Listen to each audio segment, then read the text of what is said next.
set? You all set to go? Well, it's a great honor to have the Prime Minister and the Crown Prince of Bahrain.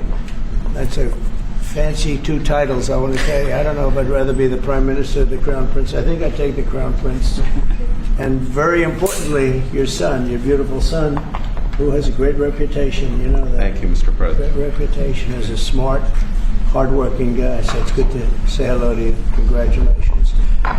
We've had a tremendous relationship, I have personally, with Bahrain over the years, and has been a fantastic ally. And anything they needed, we helped them, and anything we needed, they helped us. And we're going to be talking about a lot of different things, including the most perfect military maneuver that anybody's seen probably in 50 years, which took place a few weeks ago in Iran, knocked out their entire potential nuclear capacity.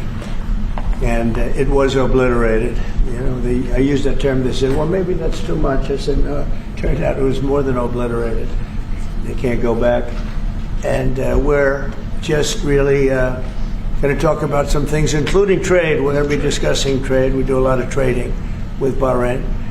And we're going to have lunch after this, but we'll take some questions. At first, I'd like to ask the Crown Prince to say a couple of words. And he also has a father who's living and well and doing fantastically, as I understand it. He is. And somebody who's respected all over the Middle East and all over the world. And thank you very much for being here. Thank you, Mr. President. Thank you, one and all. It is indeed a great honor to be here on this fine morning to put into action the relationship that exists between our two countries. We will be discussing security issues, we'll be discussing trade and investment, which is very important. We're very happy to be announcing $17 billion worth of deals that are coming to the United States, and this is real. This isn't. It's real money. These aren't fake deals. These are real deals. They don't have to borrow the money. We don't have to borrow it. It's coming in, and it only builds upon a legacy that we're very proud of. We have had a relationship in the civil side between our two countries since 1893, and formally since 1948. So may it long continue, and we look forward to many, many more years of productive partnership. Thank you, Mr. President. We will have You that. honor us. We will have that indeed. We'll have many good years, and I'd say right now is your top year, and we appreciate the investment. It's a great. We left, as you know, Saudi Arabia. We were just there, Saudi Arabia, and Qatar was so great. The leader was great. We had UAE, and we had a couple of other visits, but all great places, and we left with $5.1 trillion of investment, and they all want to be investing in the United States. Now, we have, I think we have over $16 trillion of investment coming in, which is a record, and we're only a little bit into the year. And let's say the first 2 months I sort of took it easy because we had to fix up the Oval Office. I had to devote my time to fixing it up, but now we had to fix up our country. So we have, I think everyone is saying we have the hottest country now anywhere in the world. We were dead a year ago. We are a dead country. And now we have the hottest country anywhere in the world. And it's a great honor to have you here. Thank you, Mr. President. Any questions? Developments in Syria at the moment. Well, I can comment. I think I'll ask Marco to say a few words on Syria.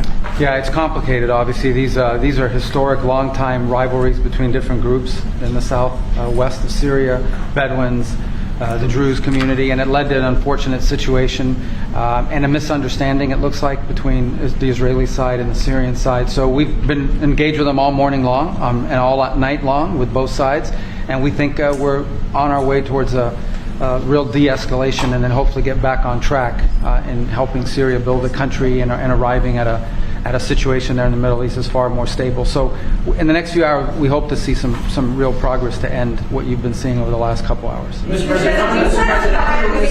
President Jerome Powell, do you have plans, or you're back considering firing Jerome Powell? What's your justification if you're thinking about this? Well, he's too late. He's always been too late. Hence his nickname, Too Late. He should have cut interest rates a long time ago. Europe has cut them 10 times in the short period of time, and we cut them none. The only time he cut them was just before the election to try and help Kamala or Biden, whoever the hell it was, because nobody really knew. Obviously, that didn't work, but he tried to cut him for the Democrats, Kamala. And how did that work out? You'll tell me. It didn't work out too well, did it? But I think he does a terrible job. He's costing us a lot of money, and we fight through it. It's almost, the country's become so successful that it doesn't have a big impact, but it does hurt people wanting to get a mortgage. People want to buy a house. He's a terrible Fed chair. I was surprised he was appointed. I was surprised, frankly, that Biden put him in and extended him, but they did. So, no, we're not planning on doing anything. We're very concerned. He's doing a little renovation for $2.5 billion of the Fed, building a renovation, and they have a close to $900 million cost overrun. And it's a shame, but the biggest cost overrun is the cost overrun for interest rates, because we should be paying 3 points lower, and we would save $1 trillion a year in interest if that were the case. And all it is the stroke of a pen. And that goes for his board too, because his board is not doing the job, because they should try and rein this guy in. So he's doing a lousy job, but no, I'm not talking about that. Fortunately, we get to make a change in the next, 8 months or so. And we'll pick somebody that's good, and we'll pick somebody. I just want a fair job. We want to see lower interest rates. Our country deserves it. We're making a lot of money. We're doing great as a country. We have no inflation, record stock market, record business, record everything. Everything's a record now.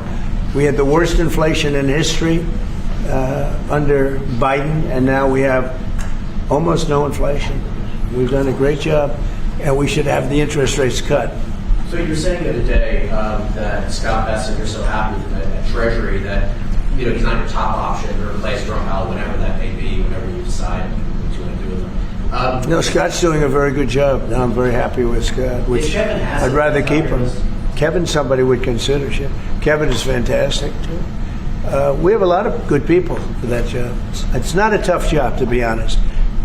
Assuming you're smart, it's not a tough job. If you're a dummy, then I guess it's a tough job. But it might be one of the easiest jobs I've ever seen. And now on top of it, he's building a close to $3 billion little nest egg for himself. He's not doing the right job.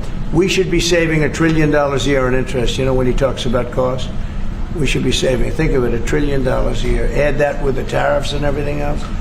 But he just doesn't want it. He's a knucklehead. But we'll see how that. We'll see how he's listening to this. Yeah, that's a strange conversation. But we like to say it like it is. But we have a lot of people that want that job very badly, and I'm only interested in low interest people, frankly, because you don't need. I know.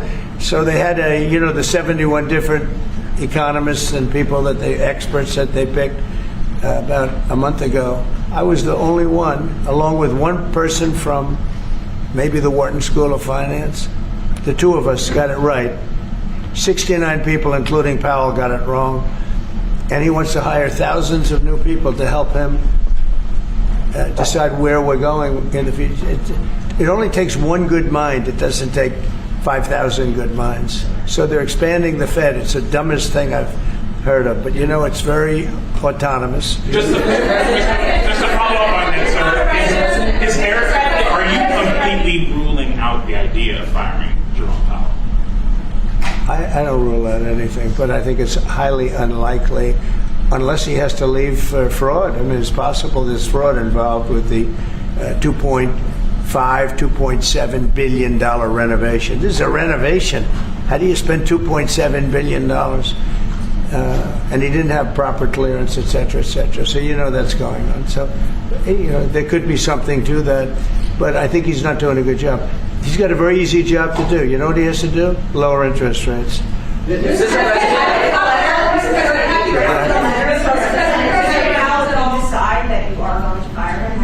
No, I haven't drafted a letter. So you didn't show a letter to Republican lawmakers last night? No, I talked about the concept of fire him. I said, what do you think? Almost every one of them said I should. but I'm more conservative than they are. Mr. President. No, we did. We talked about it. In fact, we had 11 of the 12 people here yesterday for a very big bill having to do with crypto, etc., and other things. And all of the votes are going with us, every single vote. But during the conversation, when we were talking about it, I asked, what would you do about that? They all said would fire him. Mr. President. Yeah, please. Thank you for taking my question, sir. You were in Pennsylvania yesterday. You Yes. unveiled $92 billion worth of investments. One of those jumped out to $15 billion in Homer City to build the largest natural gas power plant ever. I was at the rally when you told Homer City residents that you would not forget them when the biggest coal plant in Pennsylvania closed down. Delivered for them yesterday. What message do you have for those residents? Well, I'm happy. Homer City. I was there, and I said, I'm going to produce something, I don't know what, because they had shut down this massive coal plant, one of the biggest in the country. And it was just purchased by the gentleman that you met yesterday, a very substantial man. I don't know if he's maybe not as substantial as you, I'm not sure. But he's pretty substantial. You know who I'm talking about. And they're going to spend billions of dollars on rebuilding it, and it's going to be the largest plant of its kind in the world, I believe, actually in the world, and it's going to be great. So we really fulfilled that promise to Homer City, but it's to Pennsylvania basically. I won Pennsylvania, and very conclusively won Pennsylvania. So I owe them a big debt of gratitude. But thank you for bringing that up. We raised 92. It's actually going over 100. So it'll be over $100 billion to be invested in Pennsylvania. It was Pennsylvania Energy Project. So we had, everybody was there. Larry Fink was there. I mean, everybody was there and done a great job. The senator did a great job. And we were very proud. That was a great meeting yesterday. Thank you very much. Mr. President, for each of you, so for the Crown Prince, are you planning on taking any of the Patriot missiles that you're going to receive from the United States and divert those to help Ukraine? We have no current plans, as we have an operational requirement inside Bahrain to keep them there for the present time, at least. He's got plenty of them, too. And Mr. President, on the fentanyl bill, They're wonderful. They're wonderful pieces of kit. They work very well. American technology is the best. Yep. and on the fentanyl bill that you're That's signing. maybe the most important part of this. He has his choice of everything, and we make the best military equipment by far in the Bar world. none. There's nothing close, right? Bar none. Yeah. Thank you. And on the fentanyl bill that you're signing today, do you hope that that's going to restart law enforcement cooperation with China on getting the fentanyl? Yeah, I think China's been helping out. I mean, it's been a terrible situation for many years with fentanyl, but since I came here, we're talking to them, and they're making big steps. They're also, as you know, being penalized. You know that, right? They're being penalized with tariffs because of the fentanyl, but they want to do something. We'll see what happens. Mr. President. Go ahead, please. Thank you, Mr. President. An American from Tampa was beaten to death, who was killed by Israeli settlers in the West Bank.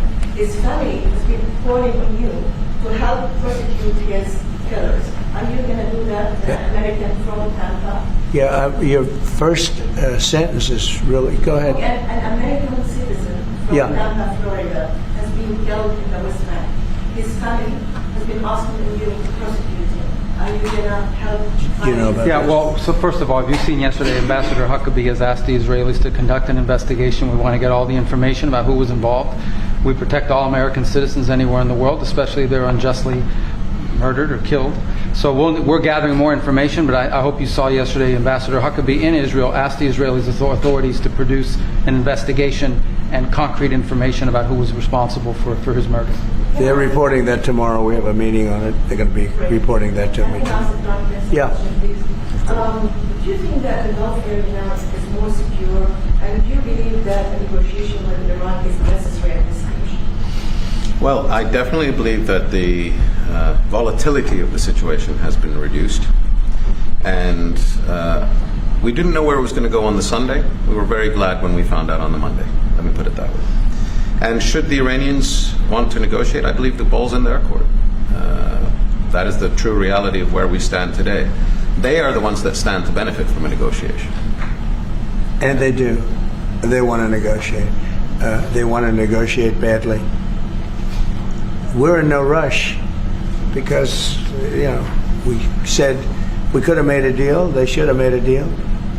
And then we bombed the hell out of their various places. We're in no rush, but if they want to negotiate, we're here. Yeah. Mr. President, I know you want to move past all this intrigue over the Epstein file, but I do want to ask you to clarify something you said this morning. You said this was all a hoax. Has your attorney It's a big hoax. told you this was a hoax? What evidence? No, it's not the Attorney General. No, I know it's a hoax. It's started by Democrats. It's been run by the Democrats for 4 years. You had Christopher Wray and these characters and Comey before him. And it's a bad group. It started, actually, look at the Steele dossier that turned out to be a total hoax. The 51 agents, the intelligence, so-called intelligence agents, it was a hoax. It's all been a big hoax. It's perpetrated by the Democrats. And some stupid Republicans and foolish Republicans fall into the net. And so they try and do the Democrats' work. The Democrats are good for nothing other than these hoaxes. They're bad for policy. They're bad for picking candidates that can get elected. Like in New York, we have a communist running. He may get elected too, actually, but he'll destroy the city. It's I call it the Epstein hoax. It takes a lot of time and effort. Instead of talking about the great achievements, we've had a great gentleman.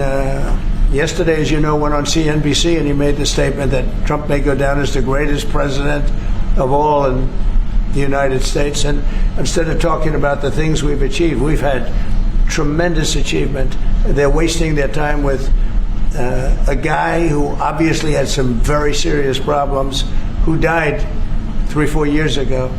I'd rather talk about the success we have with the economy, the best we've ever had, and all of the things we've done, including the Middle East. I mean, you see it. Instead, they want to talk about the Epstein hoax. And the sad part is it's people that are really doing the Democrats' work. They're stupid people. Yeah, go ahead. Go ahead. There's lots of reports coming into this meeting that you planned on firing Fed Chair Jay Powell. Is that right? Those are reports, but they're not true. So what would be useful to know, are you committed to picking someone from the outside, or are you going to interview? I have so many people that want that job. I have people that I've known a long time. They're calling me, begging for the job. You know what you need there? A smart person with common sense, but you need a very smart person for that job. I think it's one of the easiest jobs in government. You show up once a month and you make a statement about where the economy's going, and we're going to raise or lower interest rates. It's probably the easiest job I've ever seen. That's what I'm trying to figure. Why does he want to expand and add more people? He's going to add more economists to tell him what to do. But the economists, I was right. All the economists were wrong. They admitted it. They admitted it this morning. Quiet. Go ahead.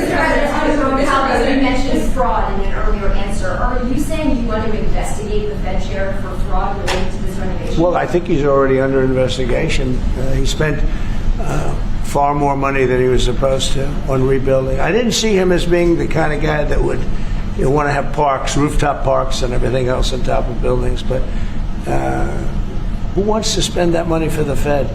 The Fed is supposed to sit there and say where interest rates are going, and a couple of other very easy things to do. And he spent $2.5 billion. I think he's got some problems. Mr.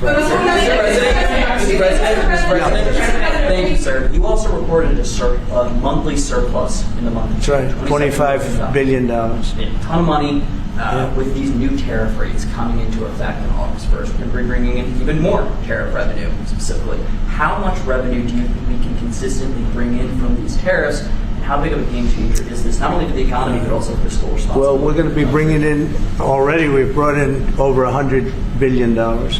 We'll be bringing in hundreds of billions of dollars. And the tariffs really haven't kicked in that much other than automobiles and steel. August 1st is a big day. August 1st is when very substantial money comes into our country. We've made deals with a lot of great places, but we had one yesterday, that was announced. We have another one coming up, maybe with India. I don't know. We're in negotiation. When I send out a letter, that's a deal. In other words, that's a deal. They don't want to ever say that. Oh, how many deals have you made? The best deal we can make is to send out a letter. And the letter says that you'll pay 30%, 35%, 25%, 20%, in one case 50%, Brazil. And because what they're doing to their former president is disgraceful. I know the former president. He fought like hell for the people of Brazil, that I can tell you. And I believe he's an honest man. I think what they're doing to him is terrible.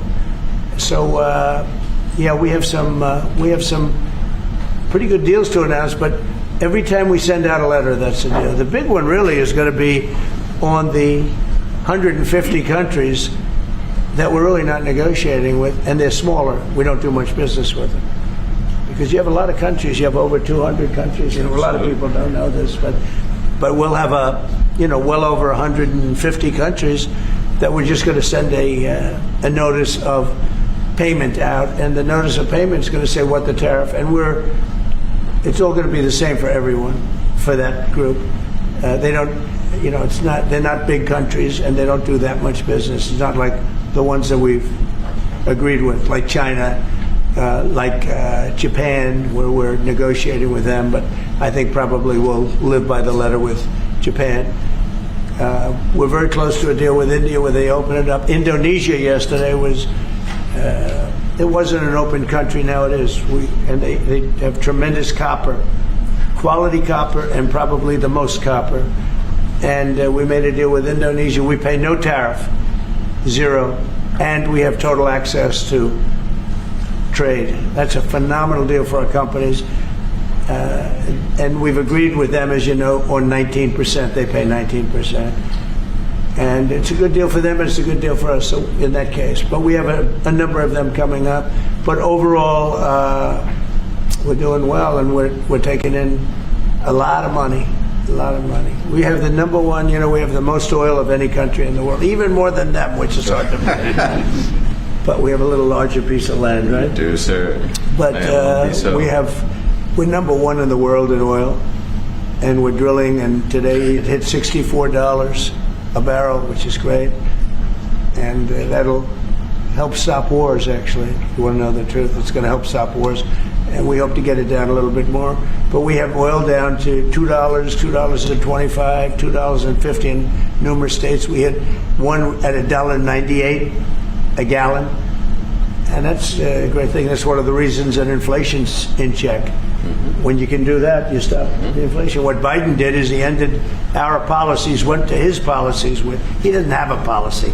Some lunatic around the desk had a policy. Whoever operated the auto pen had a policy, which is, by the way, I think the biggest scandal. That's the scandal they should be talking about, not Jeffrey Epstein. The scandal you should be talking about is the auto pen, because I think it's the biggest scandal, one of them in American history. So the economy is doing really well, and people are saying it. Yeah. Please. Go ahead. Will you ask Attorney General Pam Bondi to release more documents to finally put this controversy to rest? Yeah, whatever's credible, she can release. If a document is credible, if a document's there that is credible, she can release. I think it's good. But it's just a subject. He's dead. He's gone, and all it is the certain Republicans got duped by the Democrats, and they're following a Democrat playbook, and no different than Russia, and all the other hoaxes. They're started by the Democrats, and some Republicans, in this case I was surprised, but they got duped.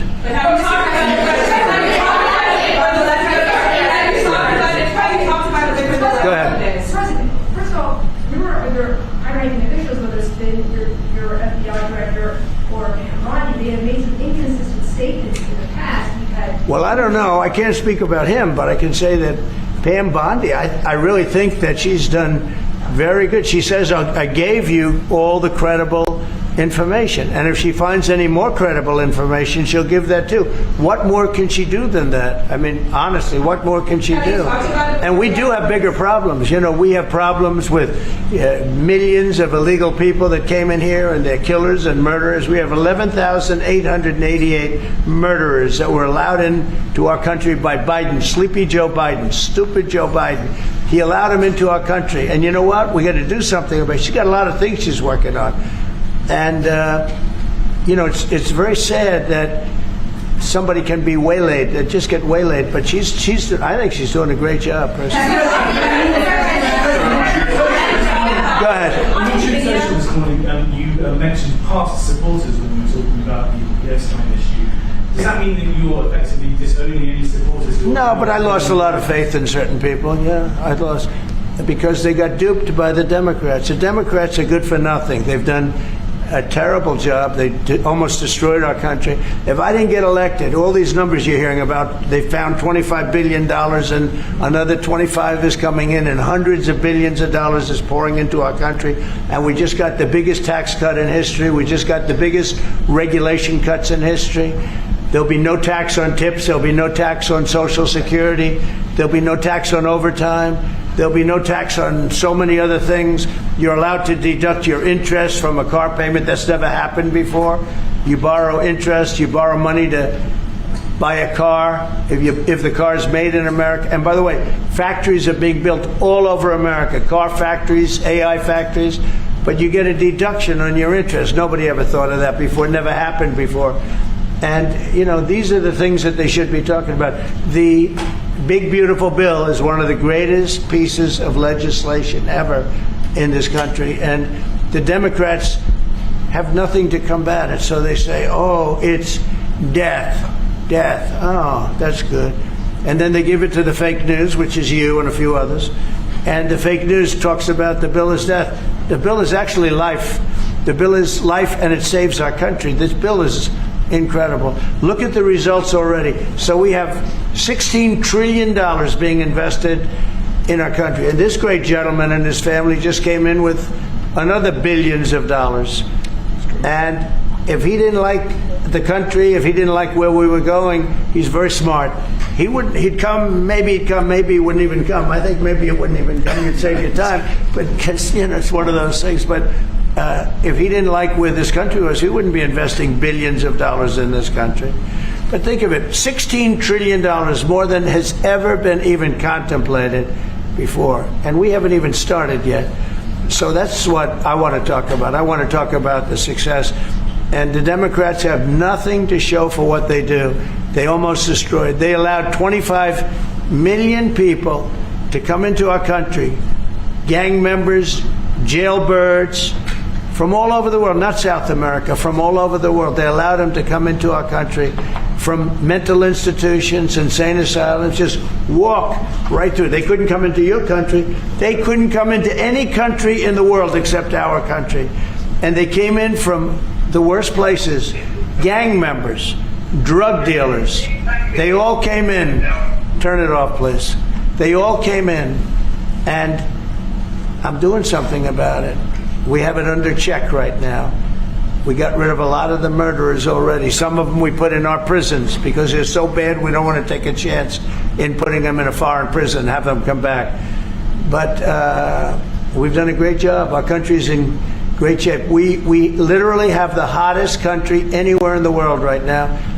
And it's true what the king said, what a lot of people said. We were a dead country. 1 year ago, we were a dead country. We were laughed at all over the world. We had Afghanistan with that horrible embarrassment, most embarrassing moment in the history of our country. Look what happened with Russia and Ukraine. That should have never happened. Look what happened with Israel. That would have never happened. Hamas had no money. Iran had no money. There was no money to do an attack like that. All these things that happened that wouldn't have happened if you had good leadership. And that's what you should be talking about. Thank you very much, everybody. Thank you.